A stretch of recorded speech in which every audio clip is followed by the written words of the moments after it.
The name Yogini Ekadashi stems from the Sanskrit root word yoga, which specifically translates as the act to join or unite. In this Vedic context, yoga refers to the practical method of re-establishing a connection between our individual awareness and its divine source. But how can a single day of fasting serve as the specific mechanism to achieve that kind of profound internal union? To understand the reunion, we have to look at what causes us to fall apart. This is illustrated in the ancient myth of a gardener named Hemamali. Hemamali held a sacred responsibility. He was tasked with collecting fresh flowers every morning for King Kubera's meticulous worship of Lord Shiva. However, he eventually abandoned those duties, becoming entirely preoccupied with a deep physical attachment to his wife, Swarupavati. This was a state of psychological separation. His mind had detached from its higher purpose to become trapped in the immediate demands of his physical senses. As punishment for this neglect, King Kubera issued a severe sentence, a devastating curse of leprosy. In this tradition, leprosy is used as a specific allegory. The external physical decay is meant to reflect the internal spiritual decay already occurring within him. Hemamali's fragmented attention and obsession with worldly comfort quite literally materialized as a rotting, painful exterior. Hemamali needed a process that could repair his physical body while simultaneously realigning his consciousness with its original purpose. Moving from myth into Ayurvedic science, the timing of this fast is very deliberate. Yogini Ekadashi occurs during the Hindu month of Ashada. Environmentally, Ashada marks the sudden, often violent transition into the monsoon season. This shows the three primary biological forces, the doshas. During this shift, Vata, Pitta, and Kapha lose their steady balance. This internal imbalance pollutes the bloodstream, creating high vulnerability to skin diseases. Hemamali's symptoms are the predictable result of this seasonal toxicity.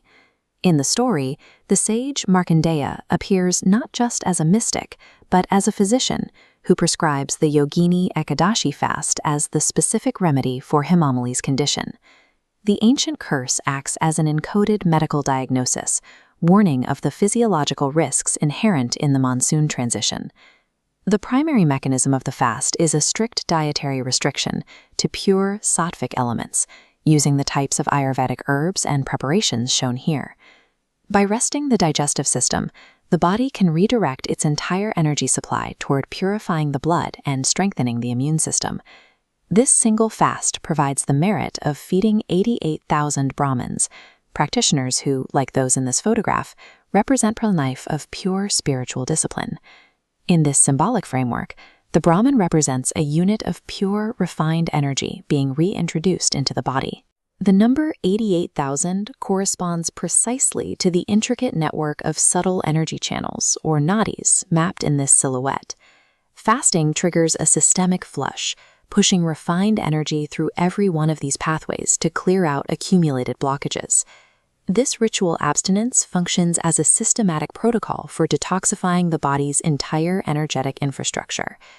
The immediate result for Hemamali was the clearance of his energy pathways, the healing of his physical body, and the restoration of his social life. But there is a deeper theological paradox at work in this story. Hemamali's original crime was disrupting the worship of Lord Shiva, also known as Hara. Yet his cure was achieved through an Ekadashi fast, a ritual dedicated exclusively to Lord Vishnu, or Hari. This ancient stone relief shows why that matters. By combining Shiva's trident and Vishnu's chakra in a single form, it demonstrates that these are not competing entities, but two expressions of one reality. Recognizing this unity and collapsing the illusion that these forces are separate is the final stage of yoga that the fast facilitates. Yogini Ekadashi serves as a mechanism to pull our scattered senses from modern distractions, detoxify our biology during seasonal shifts, and bridge the perceived distance between our individual awareness and a unified consciousness.